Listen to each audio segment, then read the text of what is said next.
आज हमारी Corel Draw की तीसरी क्लास है और इस कंप्लीट कोर्स में हम तीसरी क्लास के अंदर shape tool, smooth tool, smear और ट्विरल टूल सीखेंगे।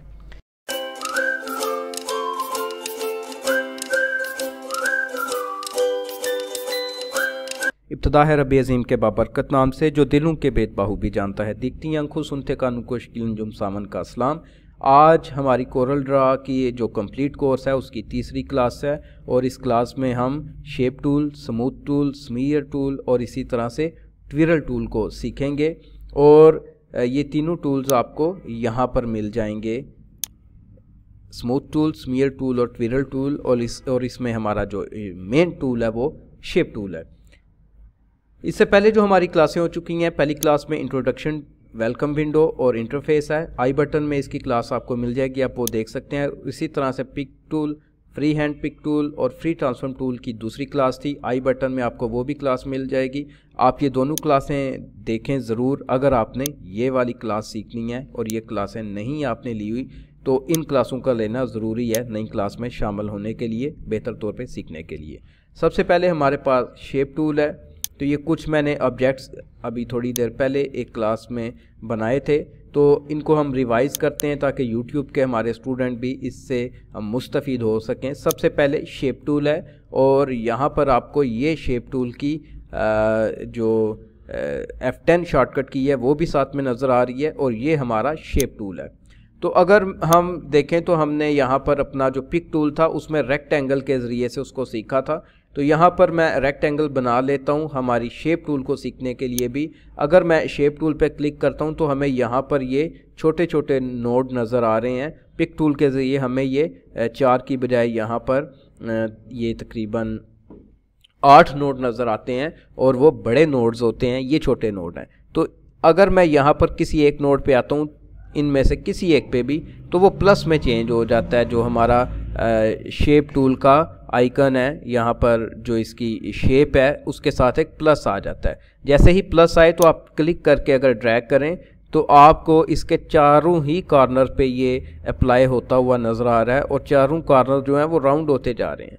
अगर मैं इसको मज़ीद यहाँ से क्लिक करके अंदर की तरफ ड्रैग करता हूँ तो आपको ये एक इस तरह से एलिप्स बनी हुई मिलेगी। तो ये राउंडेड रेक्टेंगल है और अगर इसको वापस ले जाएं तो ये वापस रेक्टेंगल की शक्ल में तब्दील हो चुकी है। शेप टूल के होते हुए हम इस पर यही काम कर सकते हैं। मज़ीद इसमें अगर हमें देखनी है चीज़ें तो उसके लिए हमें इसको कर्व में तब्दील करना पड़ेगा। तो उसके लिए मैं राइट क्लिक करता हूँ और कन्वर्ट टू कर्व की तरफ चला जाता हूँ, जिसकी शॉर्टकट की Ctrl+Q है। तो आप अपने कीबोर्ड से अगर Ctrl+Q प्रेस करेंगे तो उससे आपके पास ये आ जाएगा। और अब आप देखें कि 1 2 3 4 कॉर्नर्स जो हैं वो तो हमारे पास मौजूद हैं, लेकिन ये पहले जो 3 कॉर्नर हैं उन पे छोटी आपको रेक्टेंगल नज़र आ रही है। लेकिन यहाँ पर जब आप आते हैं तो यहाँ पर एक आपको एरो का हेड टाइप नज़र आ रहा है। तो ये हमें बताता है कि अब ये कर्व की शेप अख्तियार कर चुका है। अब मैं अगर इसके कॉर्नर पकड़ता हूँ तो वो राउंडेड नहीं होते, बल्कि ये जिस तरफ को मैं इसको खींचता हूँ ये स्ट्रेच होता जा रहा है कुछ इस तरह से। तो इस तरह की आप इसको शेप दे सकते हैं। और इसी तरह आप इसको अगर चाहें तो यहाँ से शेप टूल लें और इसके अंदर मज़ीद नोड भी ऐड कर सकते हैं। देखें ये कर्व की भी हमें अब ऑप्शन दे रहा है। और अगर मैं एग्जैक्ट इसके ऊपर जाती है नोक मेरे शेप टूल की, तो इस नोक के आते ही यहाँ पर रेक्टेंगल नोड्स में चेंज हो जाता है। ये देखें इसके साथ छोटा सा रेक्टेंगल है और ये डॉटेड रेक्टेंगल है जो इसको जाहिर कर रहा है कि इसके नोड्स बहुत ज़्यादा हैं। कैसे? मैं यहाँ पे अगर क्लिक करता हूँ तो ये देखें यहाँ पर हम एक और नोड को ऐड कर सकते हैं। क्लिक मैं यहाँ पे करता हूँ तो ये नोड ऐड हो गया। अगर मैं यहाँ पे डबल क्लिक करता हूँ तो भी नोड ऐड हो जाएगा। तो इस नोड को अगर मैं लेके जाता हूँ तो ये दरमियान में आपको यहाँ पर जहाँ पर मैं इसको लेके जा रहा हूँ आगे पीछे, यहाँ पर आपको एक पतली सी गाइडलाइन नज़र आती है। एग्जैक्ट जब मैं सेंटर में आता हूँ तब वो नज़र आती है। तो इस सूरत हाल में हम लाकर इसको कुछ इस तरह से चेंज कर सकते हैं।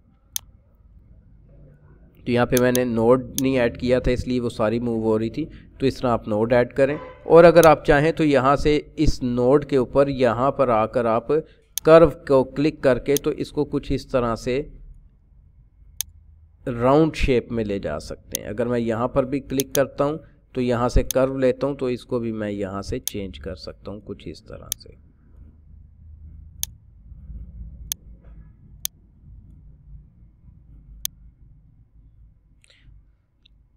अब ये जिस तरह हमने इसको किया, रोटेट कर लिया, इसी तरह से अगर मैं यहाँ पर क्लिक करता हूँ तो ये हमारे जो नोड हैं ये ख़त्म हो रहे हैं और ये वापस अपनी जो इसकी शक्ल थी उसकी तरफ जा रहा है।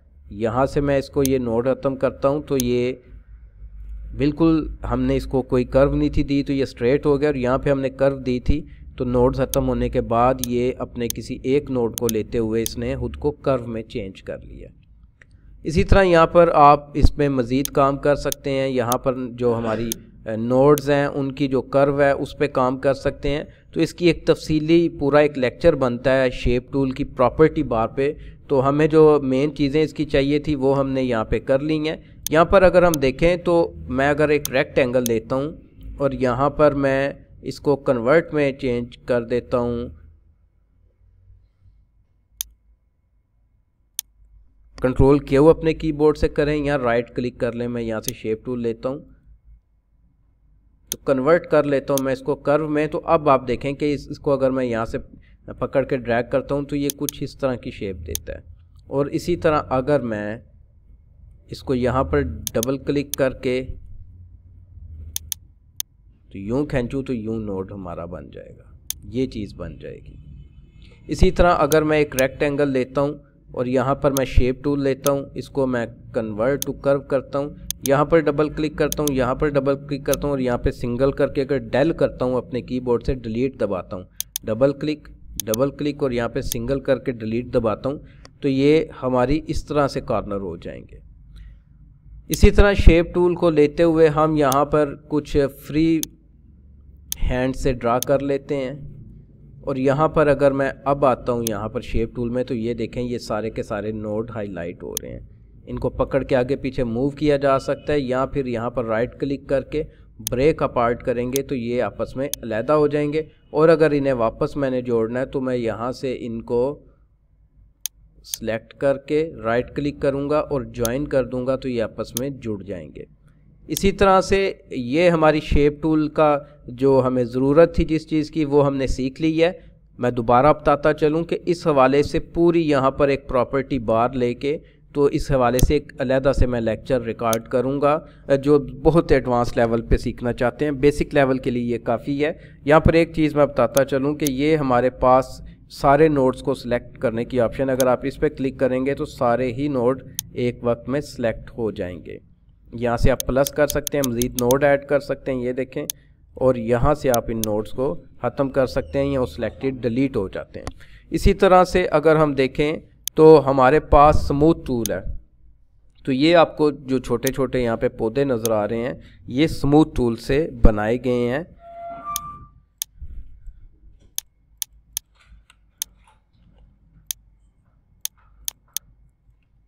तो ये यहाँ पर कुछ पहाड़ियाँ सी बनाई गई हुई हैं, तो इन्हें मैं यहाँ से फ्री हैंड टूल से ही बना लेता हूँ। जो जॉइन हमने अभी सीखा है इसमें उसको हम इस्तेमाल करेंगे।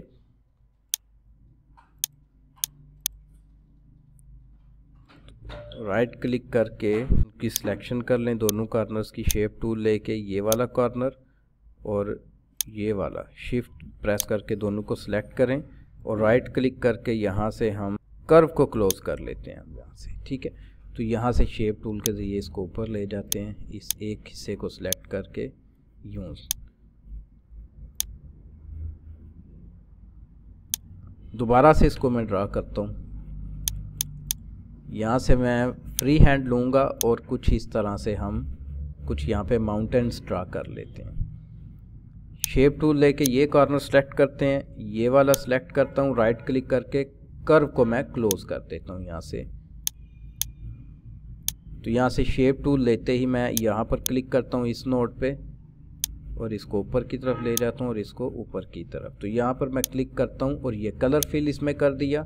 इसी को मैं क्लिक करके इधर लेके आता हूँ थोड़ा सा और फ़ौरन से राइट क्लिक कर देता हूँ क्लिक को छोड़े बगैर, और अब मैं क्लिक को छोड़ देता हूँ, राइट क्लिक मेरी प्रेस रहेगी। तो ये मैंने कुछ माउंटेन्स बना ली हैं और यहाँ से मैं रेक्टेंगल लूँगा एक, और ग्रीन कलर इसमें करके तो यहाँ से हम अपना स्मूथ टूल ले लेते हैं और स्मूथ टूल लेके स्मूथ टूल नहीं, स्मीयर टूल लेंगे हम। स्मीयर टूल लेके तो इसका साइज़ यहाँ पे काफ़ी छोटा है, इसको मैं 10 की बजाय 25 कर देता हूँ। तो ये हमारे पास एक छोटा सा सर्कल आ गया है। तो इसको मैं कुछ इस तरह से ड्रा कर सकता हूँ। तो अगर आप यहाँ से इसकी स्प्रेयर की पावर जो है वो ज़्यादा कर देंगे तो कुछ इस तरह के ये हमारे पास बनेंगे।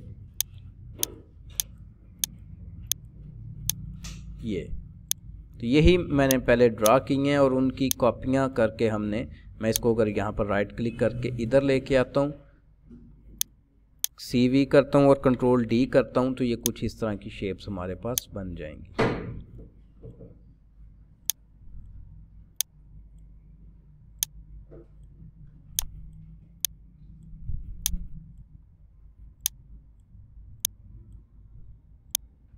तो यहाँ पे स्मूथ टूल था, ये कॉर्नर कुछ ज़्यादा हमारे बन गए हैं, तो यहाँ से हम स्मूथ टूल लेंगे और यहाँ पर इसका साइज़ मैं कुछ कर लेता हूँ 50 और कुछ इस तरह से अगर आप प्रेस करेंगे इसको इसके ऊपर, ये असल में क्लोज हो चुका है तो ज़्यादा अप्लाई नहीं हो रहा। मैं यहाँ पर दोबारा से ड्रा करता हूँ और यहाँ से स्मूथ टूल लेता हूँ और अगर मैं यहाँ से क्लिक करके इसको ऊपर की तरफ लेके जाता हूँ तो देखें इसके ये जो कॉर्नर हैं ये राउंड हो रहे हैं इस तरह से। ये तो स्मूथ टूल का काम है कि जो कॉर्नर हमारे होते हैं उनको ये स्मूथ कर देता है इस तरह से। यहाँ से आप इसकी स्ट्रेंथ कम या ज़्यादा कर सकते हैं और इस तरह से इसकी स्मूथनेस को कम या ज़्यादा कर सकते हैं, तो हमें ज़्यादा ही की ज़रूरत है। तो ये देखें ये राउंडेड हो गए हैं। तो ये यहाँ पर हमने जो अभी बनाई हुई हैं ये ज़्यादा इनके कॉर्नर हैं, कुछ इस तरह से हमें चाहिए थे। एनी हाउ आपको स्मूथ टूल का और स्मीयर टूल का और शेप टूल की समझ आ गई है। आखिरी हमारा ट्विरल टूल है और ट्विरल टूल से हमने यहाँ पे ये शेप बनाई हुई है। तो स्मूथ टूल के साथ साथ हमें जो अभी हमने स्मीयर टूल की है इसकी ये वाली भी कुछ प्रॉपर्टीज़ हैं। जैसे मैं यहाँ से एक रेक्टेंगल लेता हूँ, इसको मैं ग्रीन कलर दे देता हूँ और इसके अंदर मैं कंट्रोल C और V करके इसको रेड कलर में ले आता हूँ। और अब मैं यहाँ पर हमारा जो स्मीयर टूल है उसको यूज़ करूँगा, लेकिन इन दोनों को सिलेक्ट कर लेता हूँ और अब मैं यहाँ से स्मीयर टूल लेता हूँ। तो कुछ इस तरह से हम अपनी शेप्स को ड्रा कर सकते हैं। तो यही यहाँ पर इस्तेमाल हुआ है। इसमें मैंने अंदर की तरफ अप्लाई किया है, बाहर एक रेक्टेंगल लगा दी है, जबकि इसमें मैंने सब के ऊपर ये जो दो हमारे पास शेप्स थी इसके अंदर आप मज़ीद भी लगा के तो इस तरह की डिज़ाइनिंग कर सकते हैं। उसके बाद ये हमने ट्विरल टूल को इस्तेमाल किया है। ये हमारा आज का आखिरी टूल है ट्विरल टूल। तो ट्विरल टूल के लिए मैं यहाँ से एक रेक्टेंगल लेता हूँ और इसको मैं रेड कलर दे देता हूँ और यहाँ से ट्विरल टूल लेके हम इसको इसके दो तरह के होते हैं। एक तो ये हमारे काउंटर क्लॉकवाइज है, मतलब ये इस तरफ को मूव करेंगे, और दूसरे क्लॉकवाइज हैं जैसे घड़ी चलती है उस तरफ को मूव करेंगे। तो मैं काउंटर क्लॉकवाइज को अप्लाई करता हूँ इस पर।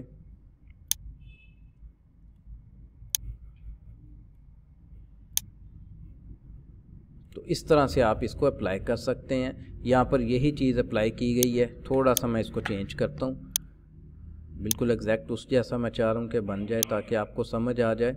मैं दोबारा ट्विरल टूल लेता हूँ और इस कॉर्नर पे आके क्लिक करता हूँ और इसी तरह इस कॉर्नर पे क्लिक करता हूँ। जितनी देर आप क्लिक करके रखेंगे उतने ही ये स्पाइरल बनाएगा ट्विरल टूल जो है। तो ये हमारे कुछ स्पाइरल बन गए हैं।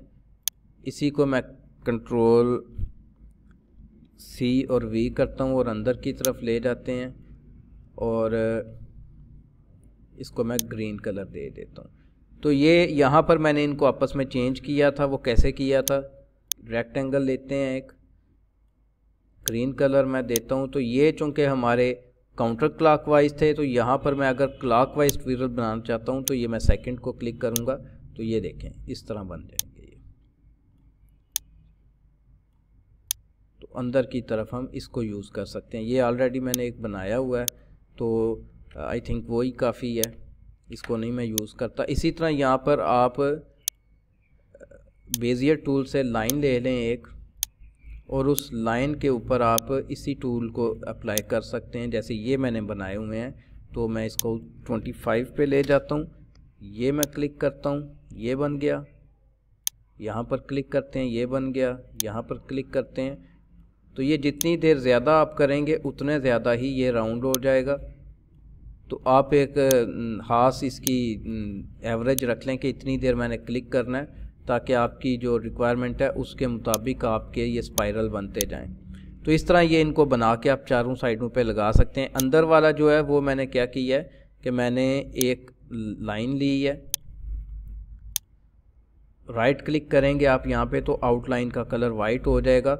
इसको मैंने यहाँ पे ट्विरल कर लिया है, छोटा साइज़ कर लेते हैं, यहाँ पे हम 10 कर लेते हैं। चलें, तो ये एक ट्विरल बन गया, इधर ये बन गया, और इसकी आउटलाइन कर देते हैं कम, 1 कर देते हैं, या चलें हाई हेयर लाइन कर दिए मैंने इसको। और इसको मैं यहाँ पर क्लिक करता हूँ और यहाँ पर लाकर फ़ौरन से आपने राइट क्लिक कर देना और अब कंट्रोल डी करते जाएंगे तो ये आपका इस तरह से बन जाएगा। तो इस तरह आप खूबसूरत शेप्स बना सकते हैं इन 4 टूल्स को, शेप टूल, स्मूथ टूल और स्फीयर टूल और ट्विरल टूल के इस्तेमाल से आप खूबसूरत शेप्स बना सकते हैं। ये इनकी बुनियादी इस्तेमाल हैं, इसके ज़रिए से बहुत बड़े बड़े प्रोजेक्ट और बड़ी ज़बरदस्त चीज़ें हम बनाएंगे। उम्मीद है आपको समझ आई होगी। अगर कोई सवाल हो, किसी बात की समझ ना आई हो, कमेंट्स में लाजमी पूछें, मैं लाजमी उसका जवाब दूंगा। अगर आपको वीडियो अच्छी लगी है तो अपने कमेंट्स से हमें हौसला अफजाई करें। जिन दोस्तों ने अभी तक चैनल सब्सक्राइब नहीं किया, अगर आपको क्लास अच्छी लगी है, समझ आई है, तो चैनल सब्सक्राइब कर लें ताकि आइंदा की क्लासेस आपको मिलती रहें। अगली वीडियो तक के लिए आपसे इजाज़त चाहता हूँ। अल्लाह हाफिज़।